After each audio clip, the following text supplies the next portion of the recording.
En algunas regiones de México, la presencia en redes sociales puede convertirse en algo más que popularidad. En ciudades donde operan grupos del crimen organizado, la visibilidad pública no solo atrae seguidores, también puede llamar la atención de estructuras que ejercen control fuera de Internet. En los últimos años, varios creadores de contenido quedaron en medio de conflictos que iban mucho más allá de sus videos.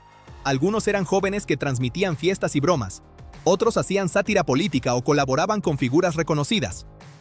Sus edades variaban, así como sus estilos y audiencias. Sin embargo, todos compartían algo en común: una presencia digital que terminó conectándose con dinámicas de poder reales. En algunos casos hubo videos difundidos donde aparecían interrogados. En otros, listas con nombres circularon públicamente antes de los ataques. También hubo publicaciones hechas horas antes de los hechos que después se analizaron como señales de advertencia. Las propias redes sociales, que habían impulsado su crecimiento, se convirtieron en piezas clave para reconstruir lo ocurrido. Este recorrido presenta 5 historias distintas, separadas por años, pero unidas por un mismo contexto: la intersección entre fama en Internet y violencia en territorios controlados por organizaciones criminales. Hey cracks, bienvenidos a Top Maníacos, el lugar donde los mejores tops cobran vida. Mi nombre es Alejandro. Si te gustan los rankings, las curiosidades y los datos que nadie te cuenta, este es tu canal. Bienvenido. Pero antes de empezar, quiero que me respondas una pregunta rápida. ¿Desde dónde me estás viendo? Ahora sí, demos inicio.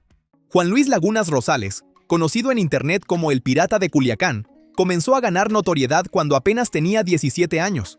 Originario de Sinaloa, su contenido se enfocaba en fiestas, consumo de alcohol, autos de lujo y un estilo de vida que llamaba la atención por su desenfado.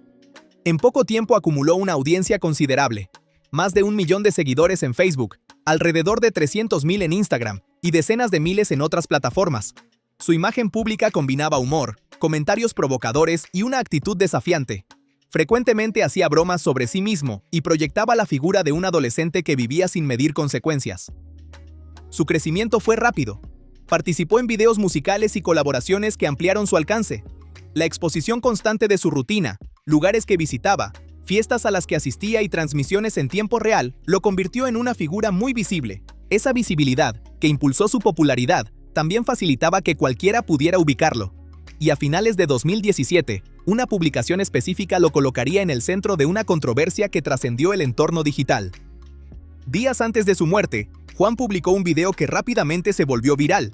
En esa grabación, hacía comentarios burlándose directamente de Nemesio Oseguera Cervantes, conocido como El Mencho, señalado como líder del cártel Jalisco Nueva Generación.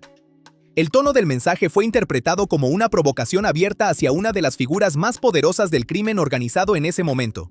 El video comenzó a circular ampliamente en redes sociales, generando reacciones tanto de seguidores como de críticos. Además, Juan tenía la costumbre de transmitir en tiempo real sus actividades y compartir con frecuencia el lugar donde se encontraba. Esa práctica, común entre creadores que buscan cercanía con su audiencia, hacía que su ubicación fuera fácilmente identificable. Las autoridades señalaron posteriormente que la combinación entre la provocación pública y la constante exposición de su paradero pudo haber influido en lo que ocurrió después. La noche del 18 de diciembre de 2017, Juan se encontraba en un bar en Jalisco. De acuerdo con los reportes, mientras convivía en el lugar, un grupo de hombres armados ingresó al establecimiento. Sin mediar palabra, abrieron fuego directamente contra él. Testigos indicaron que recibió múltiples impactos de bala, entre 15 y 18 disparos, lo que le provocó la muerte en el lugar. Durante el ataque, un empleado del bar, de 25 años, también resultó herido y posteriormente perdió la vida. Las autoridades confirmaron su identidad a través de sus tatuajes distintivos, entre ellos un pirata y un tigre. La escena reflejaba un ataque directo y planeado. Las investigaciones señalaron que el hecho habría sido una represalia relacionada con la publicación difundida días antes. Aunque no se emitieron conclusiones judiciales públicas que responsabilizaran formalmente a un autor intelectual, se indicó que el ataque podría estar vinculado con el cártel Jalisco Nueva Generación. Tras el ataque, la noticia se difundió rápidamente en medios nacionales e internacionales. La muerte de Juan, con solo 17 años, abrió un debate sobre los límites entre el contenido provocador en redes y los riesgos reales en ciertos entornos. Su caso no ocurrió en un contexto aislado. Durante los primeros 10 meses de 2017, México registró más de 20,000 hechos violentos con resultado fatal, reflejando un panorama marcado por la disputa entre organizaciones criminales en distintas regiones del país. Especialistas señalaron que su exposición constante en Internet, sumada a la provocación pública hacia un líder criminal, lo colocó en una situación de alto riesgo. La facilidad con la que compartía su ubicación también habría contribuido a que pudiera ser localizado con precisión. Para muchos de sus seguidores, el contraste fue impactante. Días antes publicaba videos de fiestas y bromas, y en cuestión de horas, su nombre ocupaba titulares por un hecho violento. El caso de Juan Luis Lagunas Rosales se convirtió en uno de los primeros ejemplos ampliamente difundidos de cómo la visibilidad digital podía cruzarse con dinámicas de poder fuera de la pantalla. Pero no todos los casos estuvieron relacionados con provocaciones directas o contenido de fiestas. Un año después, en otra región del país, una creadora enfrentaría riesgos distintos, críticas políticas, denuncias ciudadanas y amenazas que comenzaron mucho antes del ataque. Leslie Ann Pamela Montenegro del Real, conocida en Internet como la Nana Pelucas, desarrolló una propuesta distinta dentro del entorno digital en México. Su contenido combinaba humor, sátira y comentario político, utilizando un personaje caracterizado con peluca y lentes para criticar a funcionarios y abordar temas de interés público. Dirigía una revista digital llamada El Sillón y además conducía un programa en YouTube donde analizaba situaciones locales, eventos culturales y asuntos cívicos. Su estilo era directo y crítico, lo que le permitió ganar seguidores, pero también generar incomodidad en ciertos sectores. También se le relacionó con la administración de la página de Facebook Denuncias Acapulco sin Censura, un espacio donde ciudadanos publicaban reportes anónimos sobre hechos delictivos y presuntos actos de corrupción. Aunque su esposo negó formalmente que ella administrara esa página, su nombre comenzó a circular vinculado a ese proyecto. Su trabajo se desarrollaba en Acapulco, Guerrero, una ciudad que desde hacía años enfrentaba altos niveles de violencia. En ese entorno, la crítica pública y la exposición de irregularidades podían convertirse en un factor de riesgo. Las advertencias hacia Leslie no comenzaron en 2018. Desde diciembre de 2016, en distintas zonas de Acapulco aparecieron mantas con mensajes donde se mencionaba su nombre y el de su esposo. En esos textos se les acusaba de estar detrás de la página de denuncias ciudadanas que permitía exponer actividades delictivas y presuntos actos de corrupción. Este tipo de mensajes públicos ha sido utilizado con frecuencia como mecanismo de intimidación por grupos criminales. En su caso, los señalamientos la colocaron en una posición vulnerable dentro de una ciudad con fuerte presencia del crimen organizado. El entonces fiscal general de Guerrero, Javier Olea, confirmó públicamente que había recibido amenazas. También señaló que sus publicaciones podrían haber incomodado tanto a grupos criminales como a funcionarios locales con presuntas conexiones ilícitas. Por su parte, su esposo rechazó algunas de las versiones que la vinculaban directamente con la administración de la página Denuncias Acapulco sin Censura. Sin embargo, el entorno de presión ya era evidente. A pesar de estos antecedentes, Leslie continuó con su trabajo en medios digitales, manteniendo su estilo crítico y su personaje satírico. La tarde del 5 de febrero de 2018, Leslie se encontraba en el restaurante A Todos los Santos, establecimiento que administraba junto a su esposo en Acapulco. Entre las 6 y las 7 de la tarde, dos hombres armados ingresaron al lugar. De acuerdo con los reportes, se dirigieron directamente hacia su mesa y a corta distancia dispararon en varias ocasiones. Recibió impactos en el rostro y el abdomen. Fue declarada sin vida en el sitio. Los agresores abandonaron el restaurante inmediatamente después del ataque. El hecho generó conmoción en la ciudad y reavivó la discusión sobre los riesgos que enfrentan periodistas y creadores de contenido que abordan temas sensibles en regiones con presencia del crimen organizado. Posteriormente, las autoridades vincularon el caso con Javi Daniel Cervantes Magno, conocido como El Barbas, identificado como ex líder de una facción relacionada con el llamado Cártel Independiente de Acapulco. Sin embargo, no se lograron sentencias concluyentes y la investigación permaneció sin resultados definitivos. Después del ataque, las autoridades iniciaron investigaciones a nivel estatal y federal. Con el paso del tiempo se realizaron algunas detenciones. En 2018 fue arrestado un individuo apodado El Rucido, y, en 2020, otro sospechoso identificado como Edgar Saúl. Sin embargo, los detalles sobre su participación y los motivos específicos no fueron esclarecidos públicamente de forma concluyente.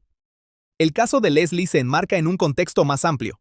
Entre el año 2000 y 2022, 157 periodistas fueron ultimados en México, muchos de ellos en circunstancias relacionadas con su trabajo informativo o crítico. En distintas regiones del país, ejercer el periodismo o generar contenido con enfoque político ha implicado riesgos considerables. Aunque en sus videos no abordaba directamente al crimen organizado, su estilo satírico y sus comentarios sobre autoridades locales pudieron haber generado incomodidad en distintos sectores. La combinación entre crítica pública y un entorno marcado por la violencia creó un escenario complejo. Su caso reforzó la percepción de que no solo los creadores que hacen provocaciones directas enfrentan riesgos, sino también quienes utilizan plataformas digitales para cuestionar o exponer situaciones sensibles. Años después, el escenario volvería a centrarse en Sinaloa. Esta vez, el foco estaría en un creador de contenido conocido por su estilo humorístico y sus colaboraciones con otros influencers. Su desaparición marcaría el inicio de una nueva etapa de violencia dirigida contra figuras digitales. Antes de seguir con el top, si te está gustando el video, suscríbete ahora mismo porque lo que viene después se pone todavía mejor. Y créeme, el número 1 te va a sorprender. Miguel Vivanco, conocido en redes como el Jasper, se consolidó como una figura reconocida dentro del entretenimiento digital en México. Tenía 29 años y destacaba por su contenido humorístico, colaboraciones con otros creadores y una presencia constante en plataformas como YouTube y TikTok. Su estilo era dinámico y cercano. Participaba en videos grupales, retos y contenido ligero que le permitió construir una audiencia leal. Entre sus colaboraciones se mencionaban figuras como Marquitos Toys, lo que amplió todavía más su alcance. Vivía en Culiacán, Sinaloa, una ciudad marcada por disputas internas entre facciones del crimen organizado. Aunque su contenido no estaba centrado en temas delictivos, su entorno y algunas relaciones públicas comenzaron a generar señalamientos. Ese mismo año, su nombre apareció en un informe de la Oficina de Control de Activos Extranjeros, OFAC, de Estados Unidos. En ese documento se le vinculaba presuntamente con actividades relacionadas con la importación y distribución de fentanilo, además de supuestas operaciones coordinadas en Vancouver, Canadá. Aunque no se hicieron públicos procesos judiciales derivados de ese señalamiento en México, la mención en esa lista añadió un elemento delicado a su perfil. En un contexto de tensión creciente entre grupos rivales en Sinaloa, cualquier percepción de vínculo podía convertirse en un factor de riesgo. El 21 de noviembre de 2024, Miguel fue sacado por la fuerza de su domicilio en Culiacán. De acuerdo con los reportes, hombres armados vinculados a la facción conocida como los Chapitos ingresaron y se lo llevaron. Tras ese momento, fue reportado como desaparecido. Durante 2 días no se tuvo información oficial sobre su paradero, mientras familiares y conocidos comenzaban a manifestar preocupación en redes sociales. El contexto en la ciudad era complejo. Culiacán atravesaba un periodo de tensión interna entre facciones del cártel de Sinaloa, lo que incrementaba la incertidumbre en casos de desaparición. El 23 de noviembre de 2024, las autoridades confirmaron que el cuerpo localizado en la zona de Costa Rica, en Culiacán, correspondía a Miguel. De acuerdo con los reportes, fue encontrado con las manos atadas y los ojos cubiertos. Presentaba múltiples heridas de arma de fuego. En el lugar también se hallaron casquillos de distintos calibres, incluyendo armas largas. Los investigadores señalaron que las condiciones indicaban un ataque directo y planificado. La escena reflejaba un nivel de violencia que coincidía con métodos utilizados por grupos criminales en la región. Tras la confirmación de su identidad, el caso generó una fuerte reacción en redes sociales. Seguidores, amigos y colaboradores comenzaron a publicar mensajes de despedida y exigencias de justicia. Las autoridades continuaron analizando posibles vínculos entre su caso, los señalamientos previos y el conflicto interno entre facciones en Sinaloa. Después de confirmarse la muerte de Miguel, las reacciones se multiplicaron en plataformas digitales. Amigos cercanos y familiares compartieron mensajes públicos recordándolo como una persona cercana y colaborativa. Uno de sus amigos, identificado como Cristo Rich, expresó que lo consideraba un hermano y que su ausencia dejaba un vacío difícil de llenar. El caso también fue analizado por especialistas en seguridad. Algunos señalaron que en regiones donde existen disputas entre facciones, la percepción de cercanía o vínculo puede ser suficiente para convertir a una figura pública en objetivo. La inclusión de su nombre en el informe de la OFAC meses antes añadió un elemento que alimentó distintas interpretaciones sobre el motivo. Sin embargo, las autoridades no presentaron públicamente conclusiones definitivas sobre la causa directa del ataque. La muerte de Miguel reforzó una tendencia que comenzaba a observarse en Sinaloa. Creadores de contenido que, por su entorno, relaciones o exposición pública, quedaban atrapados en dinámicas que excedían el ámbito digital. Semanas después, en la misma ciudad, otro creador conocido por su estilo relajado y sus colaboraciones, publicaría 2 videos el mismo día en que sería atacado. Sus propias grabaciones terminarían formando parte de la reconstrucción de los hechos. Leobardo Aispuro Soto, conocido en redes como El Gordo Perucci, construyó su popularidad en Culiacán, Sinaloa, a través de contenido humorístico, videos de videojuegos y colaboraciones con otros creadores. Tenía presencia activa en YouTube, TikTok e Instagram, donde acumulaba cientos de miles de seguidores. Su estilo combinaba bromas, dinámicas con amigos y apariciones públicas donde incluso regalaba objetos o convivía con seguidores. También formaba parte del equipo CLN de Los Campos y participaba en proyectos de mercadotecnia. En algunos de sus contenidos y colaboraciones aparecían referencias relacionadas con figuras vinculadas a la facción conocida como Los Chapitos. Incluso se mencionaba que había sido citado en corridos y que utilizaba artículos promocionales con imágenes relacionadas con Joaquín El Chapo Guzmán y las iniciales JGL. Aunque su contenido era mayormente de entretenimiento, su exposición pública y las asociaciones visibles lo colocaban en un entorno delicado, especialmente en un periodo marcado por tensiones internas entre facciones del Cártel de Sinaloa. El 9 de diciembre de 2024, Leobardo publicó un primer video alrededor de las 2 de la tarde. En esa grabación hablaba sobre un acto de vandalismo reciente en su casa.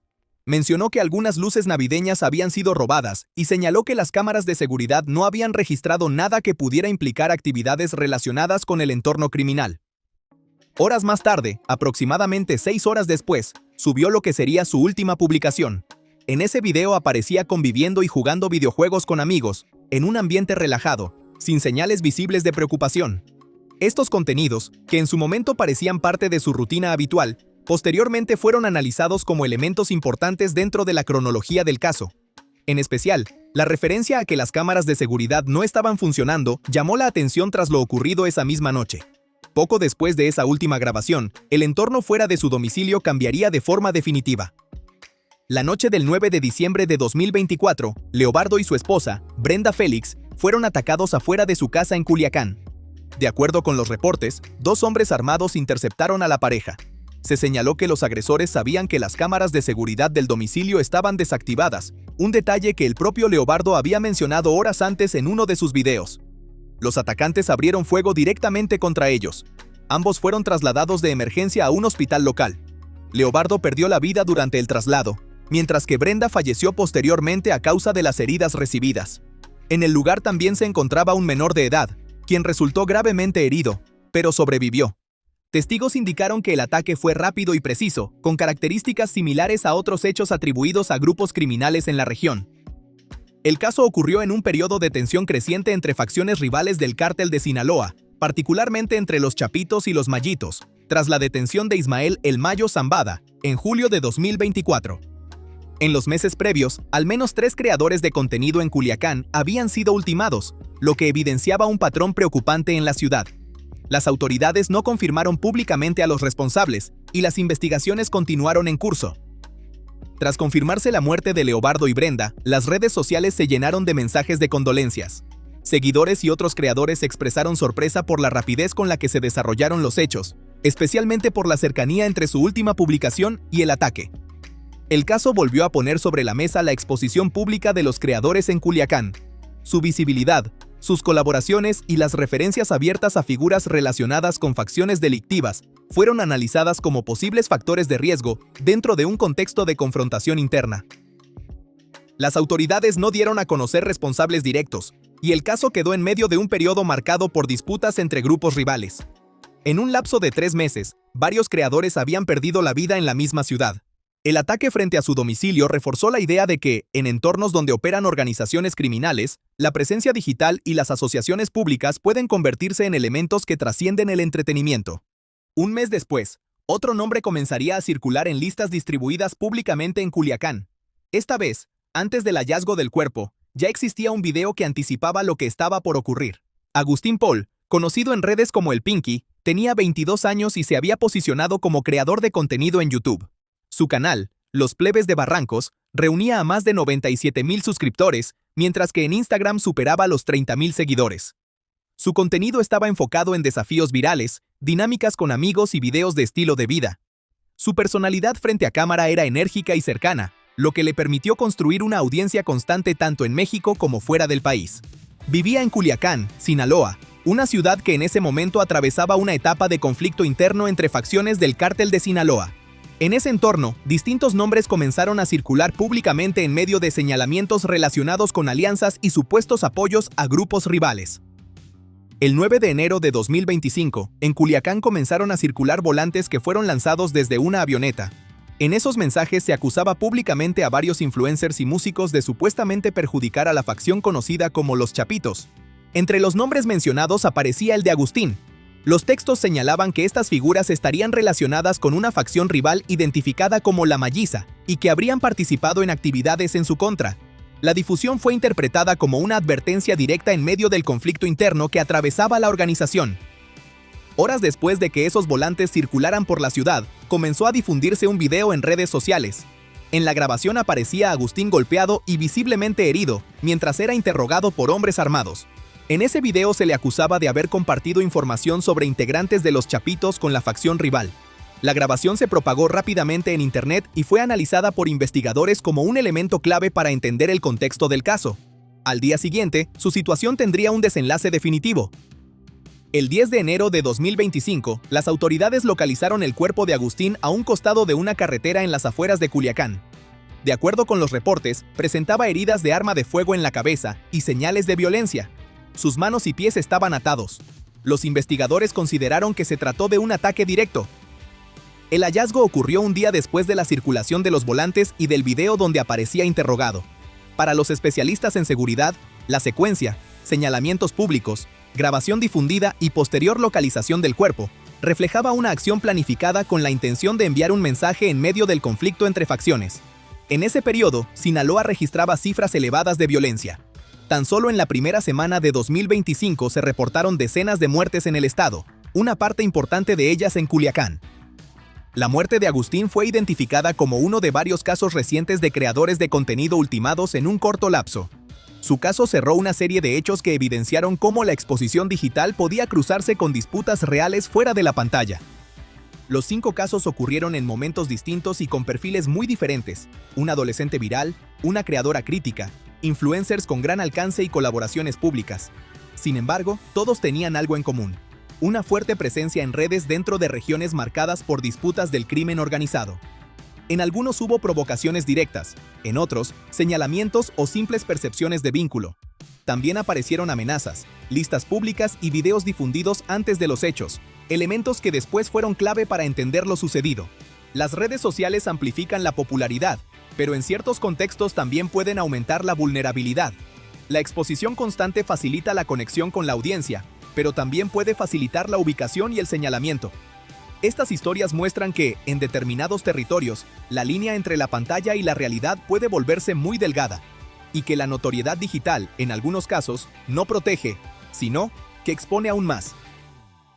Ahora quiero saber algo. ¿Desde dónde estás viendo este video? Déjalo en los comentarios junto con tu opinión del número 1. Dale like, suscríbete y nos vemos en el siguiente top. Yo soy Alejandro. Adiós.